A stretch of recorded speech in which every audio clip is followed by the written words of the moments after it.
Thank you. First, let me apologize for the sunglasses, but I'm having a little vertigo this morning. Oh no.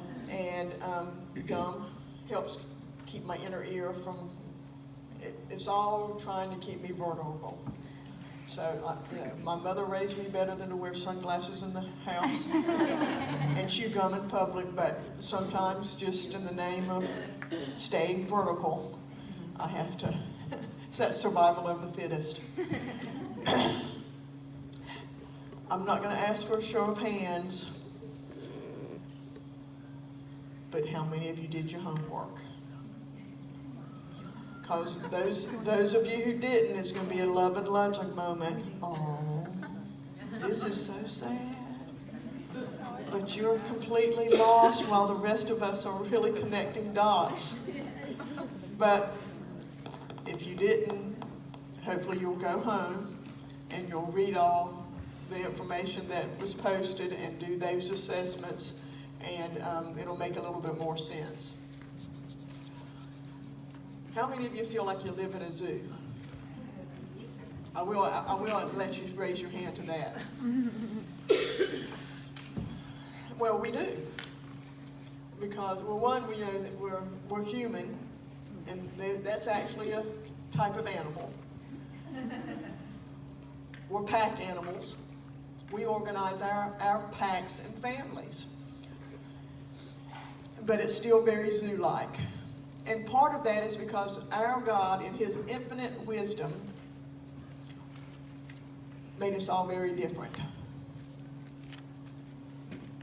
And then He said, let's let those opposites attract. That'll be fun. And here's the thing that nobody told us. Opposites not only attract, they annoy. Yeah, that's never on the bumper sticker, it's never on the t-shirt, but it's true. Opposites can attract, and they do, but they certainly annoy because how I see the world is very different from this other person. And it's bad enough that the person that we're attracted to and we declare our love and half of everything we own, and we get married, and someone says, you know what will really make this better? Let's have a little human. That'll make it better. And that little human is usually either exactly like me or the total just complete opposite. See, here's the thing about having a child and how many of us have one that's just like us, or has one that's our total opposite? See, when you have a child that is your total opposite, that's a gift. And when you have one that's just like you, that's kind of like the booby prize. The one that's so different from us, it gives us balance. Because, they're over here, and I'm over here, and it's just like on the teeter-totter, we get balance. The one that's just like me, well, that's a gift. It's one of those funny little gifts. The one that you're thinking, did someone save the receipt? I'm re-gifting this. Can I re-gift this? And with this particular one, you cannot. Because they give you the gift of awareness.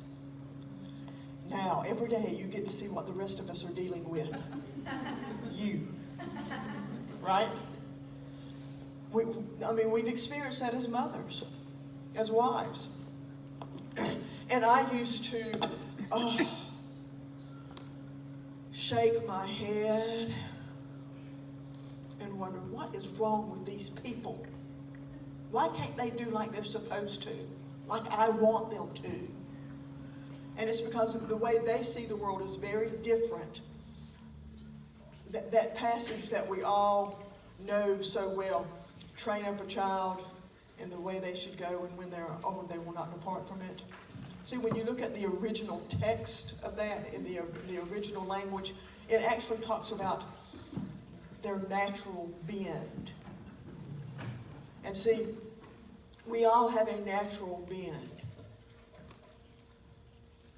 And it's not any mother's job or wife to change that bend to the point of breaking. It's our job to raise that little lion. If God has blessed you with a lion, you're to raise the best little lion you can. If God's given you an otter, and there's a support group for us. If you've been given an otter, then it's not your job to try to turn them into anything but the best little otter that they can be. Same for the Goldens and the Beavers. But the problem is we don't understand them because they're so different. They're just different. And you know what? Too many times we think different is bad. Or some people think different is good. And it's not a matter of good and bad, it's just different. And sometimes isn't it great? Because as much as I think I am just all that, and especially when I get an introduction like that, or someone says, "You mean I get to take a class with the Lisa Fields?" And I used to complain when people called. I used to say, "Is she one of the twins?" Because I have a twin sister, and I was 10 years old before I found out my first name wasn't the. But when you say the Lisa Fields, well, now that's different. That's okay. But let's talk about these 4 critters. And maybe it will help you to better understand yourself. Because that's one tool that we have to have for healthy relationships. And as parents, especially when we're striving to be godly mothers, we need to have healthy relationships. Because that helps, that's the foundation for our children's relationships with everybody else, including Jesus. Because that's the ultimate, is where we want them to go, is to be able to know what a healthy relationship looks like, what it feels like, and how to work toward that. And if we can't celebrate, now I'm not talking this idea of, wonderfully, uniquely created, and they're just so special that the rules don't apply to them. No, that is not the kind of special I'm talking about. I'm talking, they are wonderfully, uniquely created, in God's also infinite wisdom. There's only one of them. Even on the days when you're saying, "Thank God there's only one of that kid." Right? Even when they're more creature than creation, we have to celebrate them. But we don't celebrate them and build this mindset that rules don't apply to them and that they're so special that nobody should look cross-eyed at them. No, we want to raise them to understand you're so special and that you have a potential. There's something that you have to give to your family, to your village, that maybe nobody else is going to. That's how we have to make sure they understand that they're special, that they have a purpose. Not that, they're some, honored guest in our world, right? So, 3 tools. I have to have self-awareness. I got to know what makes me tick and what ticks me off. And those of you who have identified that you have a strong Beaver personality, I can just tell you already that the otters in your life are going to tick you off. Self-awareness. You can't let everything tick you off. If you're doing that, let me speak on behalf of the rest of the 2-leggeds in the world. Stop. If you let everything tick you off, you're going to be miserable. You're going to make everybody around you miserable. Because misery do love company, right? Self-awareness. I also have to have careful observation. I have to know what makes me tick, but I also have to be able to watch and figure out what's making you tick and what ticks you off. Because if it's me, I'm going to need this other tool. I'm going to need a flexible response. And since most of you married that opposite, you better have one of these. Because they will tick you off. Because they see the world differently than you do. What's important to them may be, those of you who think there's a place for everything and everything should be in its place, otters have discovered the zen of clutter. And they're going to think, what do you mean? Hangers. There's a pile there. It's organized. That's clean. That's not. Not sure. Not mine, but clean. And so you're going to be at odds with each other. And so if you don't have that flexible response, you're going to spend all of your time in conflict. And see, the potential for conflict is always there because what's important to me isn't important to you. And it's my flexible response where I can quickly figure out how do I make steps to reduce some of the conflict so we can better get along with each other. So we can have a healthy relationship. So we can reduce, conflict in and of itself is not a bad thing. But we do have to teach our children, and we do it. They're learning it whether we know it or not. How do we resolve conflict in a healthy way? The absence of conflict isn't necessarily peace. It could be apathy. I don't care.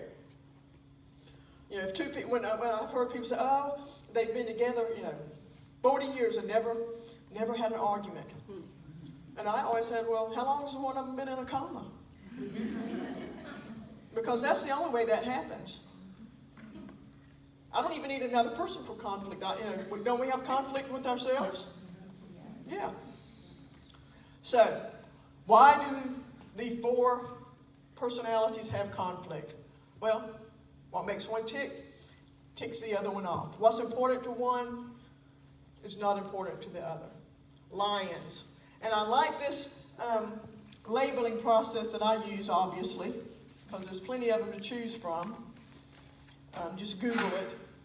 If you're on social media, there's always some kind of little test to take and tell you whether, what flour or spice or peanuts character or whatever. I like this one because it makes sense. I like stuff that's practical and it makes sense. That it's easy to connect the dots. And the assessment's, pretty easy. If anybody's ever taken a Myers-Briggs one, a beaver came up with that one. On 128 questions. After a while, let's just face it, some of them are red flagged because we're just making a nice dot pattern. Because it's like, I haven't done C for a while, let's do C. And then you have to figure out, and anybody who knows there are 4 letters from the Myers-Briggs, I'm thinking, ooh, probably a beaver. Because I couldn't tell, if you put a gun to my head, I couldn't tell you what my letters were. But I have people stop me at Walmart and say, oh, you're that animals lady, aren't you? And I said, that's right, the Lisa Fields. But it makes sense, because if I start talking to you about a lion, you don't think I'm talking about a wimp, do you? See, I can do this in an elevator. If I start talking about a lion, and it immediately gets their attention. And they say, what is this? And I said, well, it's personalities, and there's 4 basic, going back to the Greeks, we've been trying to figure out, about humans. Lions, otters, golden retrievers, and beavers. Lions, they're here and they're in charge. If you have a little lion at your house, they let you live there. Right? And and there's nothing wrong with having a little lion, because that's what God created him to be. But if I don't help that lion learn how to respect authority, to follow directions, they're going to be miserable. Now any one of the 4 personalities can be strong-willed. Anybody got a strong-willed child? Do you know where they get it from? Like I said, God's got a sense of humor. That strong-willed child. Now, the 4 personalities can be strong-willed, but I've never ever met a lion who wasn't strong-willed, because they're in charge. They don't take orders, they give orders. That's why choices. If you have a little lion at your house, choices have got to be your top shelf tool. See, choices are kind of like the Swiss Army knife of parenting tools. It's a way to build respect. It's a way to give independence. It's a way to share power, but only the power you don't need. 3-year-old, you're going to nap today. Oh yeah, you're napping. As it turns out, I'm in charge of naps. But you know what? I don't have to decide where you're going to nap. You can nap in Graham's room, grandkids' room, living room. You can nap pretty much anywhere in the house. Tub, I don't care as long as it's empty. Some days, even there's a little bit of water there. Need a bath too, so we'll take care of that. Read a book. Yes or no? Yes, okay. Which book would you like to read? Diggers and Dumpers or Mega Trucks? Quilt or no quilt? Oh, would you like a little music while you nap or no music? By the time they've made all those decisions, they forgot napping wasn't their idea in the first place. And you've given them the power that you didn't need. And see, one of the emotional needs of lions is, first, they need loyalty. That makes sense. If they're in charge, if they're a leader, and they're natural-born leaders. Now, we can still cultivate leadership in any of our children, regardless of their personality. But the lions, we need to understand they are in charge. They think they're the boss. They are natural-born leaders. There's nothing wrong with being decisive unless you're making decisions that aren't yours to make. Right? And we know full-grown lions who sometimes do that. Got a friend who trains with me from time to time, and I'm always having to remind her, you can't come into a training venue and start moving stuff around. You have to ask permission. And she looks at me like I have 3 heads, like, I'm in charge of this training. I'm going to move anything I want. I love it. We were thinking about doing a week trip at the beach, and so we're checking, and our oldest son's into these Airbnbs now. That's the way to travel. He's an otter. In fact, he's the otter king. And so that's fun and adventurous. And I'm thinking, got 2 words for you. Bates Motel.